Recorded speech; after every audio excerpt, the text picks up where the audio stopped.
Hello students, मैं doctor Anupreeta Mishra. आप Anupreeta Mishra electrical engineering के चैनल पर एसी फंडामेंटल्स के तहत कुछ वेवफॉर्म्स के एवरेज वैल्यू फाइंड आउट करना, आरएमएस वैल्यू कैसे फाइंड आउट करने का तरीका समझ रहे हैं। तो आज मैंने ये वेवफॉर्म लिया है। मुझे लगा कि इस टाइप का एक सम और मुझे करवा देना चाहिए, क्योंकि ये जो टॉपिक है ये आपको काम आता है waveform synthesis, network analysis subject में भी। तो वहाँ पर भी ये सब चीज़ें थोड़ी बहुत इम्पोर्टेंट हो जाती है। एवरेज वैल्यू जो होती है वो डीसी वैल्यू कहलाती है किसी भी सिग्नल की। तो डीसी वैल्यूज़ हमें आगे भी निकालनी रहेगी। वेवफॉर्म सिंथेसिस हुआ या फोरियर एनालिसिस हुआ या इलेक्ट्रॉनिक्स में भी स्टूडेंट्स जो है वो सिग्नल एनालिसिस करते हैं, तो वो उन सब में भी ये सारा नॉलेज काम आता है। तो मुझे लगा कि एक प्रॉब्लम और करवा देना चाहिए, तो ये प्रॉब्लम मैंने सेलेक्ट की है, जिसके लिए मैं सिर्फ अभी एवरेज वैल्यू और आरएमएस वैल्यू निकाल के बताऊंगी।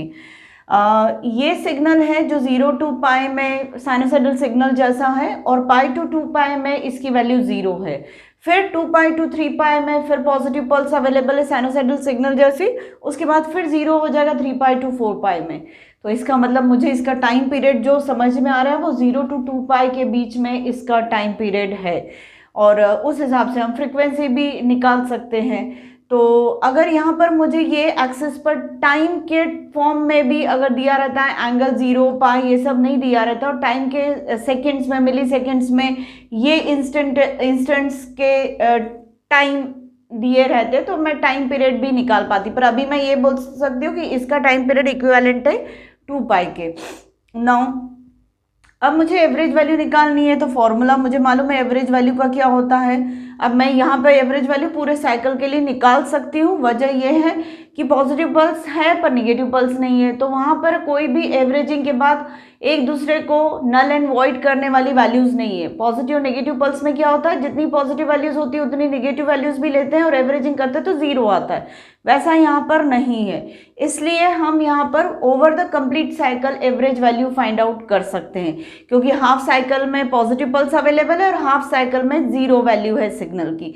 तो चलिए सबसे पहले मैं यहाँ पर सिग्नल का एक्सप्रेशन डिराइव कर लेती हूँ। चूंकि ये वोल्टेज है तो मैं वी ऑफ टी के फॉर्म में करती हूँ। V M sine omega T, ये सिग्नल अवेलेबल है किसके बीच में, 0 to पाई के बीच में, तो ऐसा डिफाइन कर देंगे।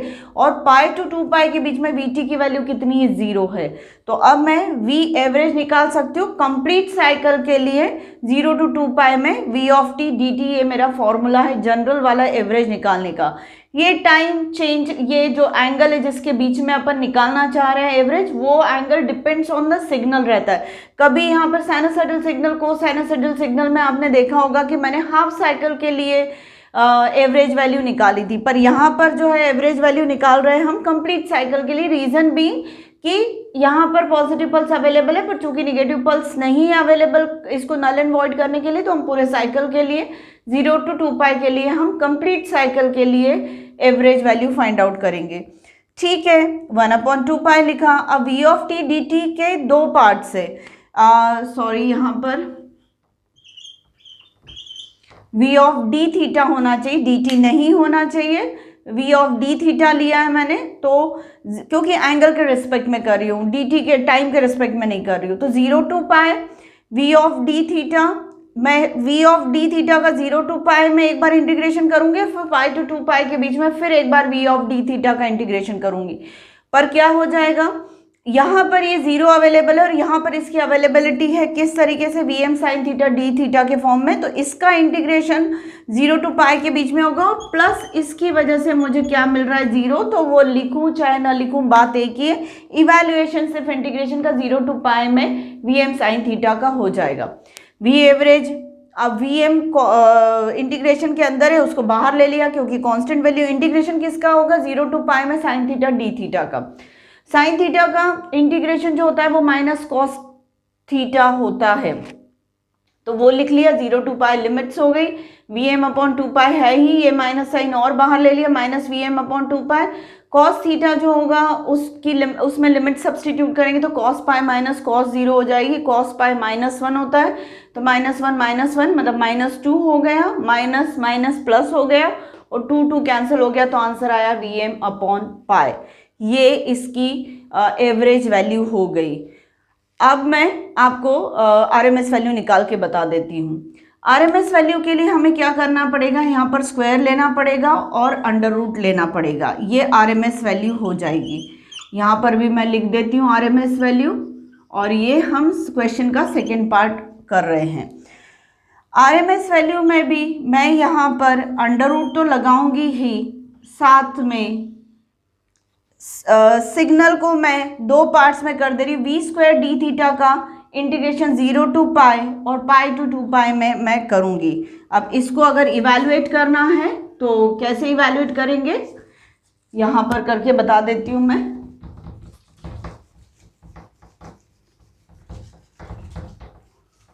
तो वी आर एम एस जो होगा वो अंडर रूट 1/2 पाई, और इंटीग्रेशन इसकी वजह से तो 0 ही हो जाएगा। तो मैं क्या कर रही हूँ, सिर्फ इसी टर्म को आगे बढ़ा रही हूँ, इसको नहीं लिखूंगी मैं।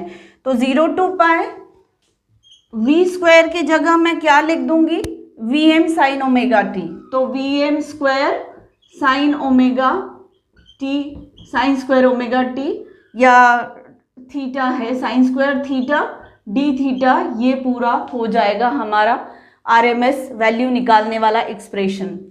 अब अंडर रूट वी एम को हम स्क्वायर है तो इंटीग्रेशन के बाहर ले लेते हैं, कांस्टेंट है, इंटीग्रेशन 0 टू पाई का होगा, पर साइन स्क्वायर थीटा को मैं लिख सकती हूँ 1 minus cos 2 theta divided by 2, ये हो जाएगा, और डी थीटा इसका अंडर रूट पूरे का। अब आगे वी एम हमने बाहर निकाल लिया, 2 भी मुझे दिख रहा है तो मैं इसे भी स्क्वायर रूट के बाहर ले लेती हूँ, 1 2 करके, तो वी एम अपॉन 2 बाहर आ गया है। अंडर रूट के अंदर बचेगा 1 अपॉन पाई, ये 2, इन दोनों 2 से एक 2 बाहर आ गया, एक 2 बाहर आ गया, मतलब स्क्वायर रूट से बाहर आ गया, 2 स्क्वायर 2 बन के, वी एम स्क्वायर भी वी एम बन के स्क्वायर रूट से बाहर आ गया, सिर्फ 1 अपॉन पाई बच रहा है। अब यहाँ पर इंटीग्रेशन की दो टर्म्स अवेलेबल है, एक है 0 टू पाई में 1 का इंटीग्रेशन हो रहा है, और एक 0 टू पाई में cos 2 थीटा का इंटीग्रेशन हो रहा है फॉर डी थीटा, ये ऐसा स्प्लिट अप हो जाएगा। इसको अगर मैं आगे और बढ़ाऊं तो ये हो जाएगा 1 अपॉन पाई, 1 का इंटीग्रेशन थीटा होगा और उसकी लिमिट 0 टू पाई लगेगी। अभी मैं ये स्क्वायर ब्रैकेट लगा रही हूँ क्योंकि ये स्क्वायर ब्रैकेट ये है, इस टर्म का इंटीग्रेशन ये हुआ, और cos 2 थीटा का जो इंटीग्रेशन होगा वो sin 2 थीटा बाय 2 होगा, sin 2 थीटा बाय 2 होगा in between the limit 0 to pi, और ये स्क्वायर ब्रैकेट क्लोज। अब Vm upon 2 under root 1 upon pi, theta की वैल्यू पाई माइनस 0 ऐसी लिमिट्स के साथ सब्सटीट्यूट होगी, और साइन 2 पाई हो जाएगा, तो साइन 2 पाई 0 होता है और साइन 0 भी 0 होता है, मतलब ये टर्म आफ्टर इंटीग्रेशन क्या कंट्रीब्यूट करेगी, 0 माइनस 0 ऐसा कंट्रीब्यूट करेगी। साइन 2 पाई भी 0 है, साइन 0 भी 0 है, तो पूरा कंप्लीट इसका 0 हो जाएगा। तो यहाँ पर अब फाइनली हमें मिलने वाला है Vm by 2 1 upon pi into pi, pi pi cancel हो गया, मतलब वैल्यू आई Vm बाई 2, ये आंसर आया है आरएमएस वैल्यू का।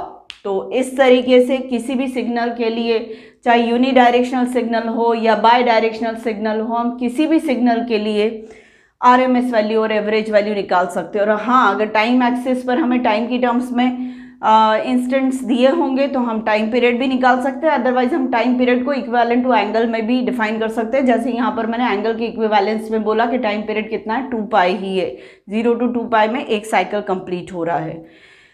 तो इस तरीके से एक और प्रॉब्लम मैंने आपको सॉल्व करके बताया जिसके लिए एवरेज वैल्यू और आरएमएस वैल्यू निकालने को कहा गया है। जैसा कि मैंने स्टार्टिंग ऑफ द वीडियो में भी बताया था, ये वेवफॉर्म सिंथेसिस में काम आएगा, ये फोरियर एनालिसिस में काम आएगा, और इलेक्ट्रॉनिक्स के स्टूडेंट्स को सिग्नल प्रोसेसिंग और उन सब में भी काम आएगा।